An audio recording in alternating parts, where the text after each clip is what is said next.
Hello दोस्तों, नमस्कार। Yes I care में आप लोग का स्वागत है।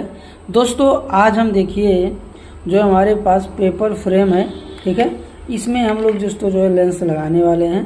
देखिए ये जो लाइन खींचा हुआ है, ये सिलेंडर नंबर जब रहता है तब लाइन खींचना पड़ता है। इस पेशेंट का जो पावर है वो है -0.50 में दोस्तों जो है एडिशन जो है 2 है, बोथ है सेम है, ठीक है।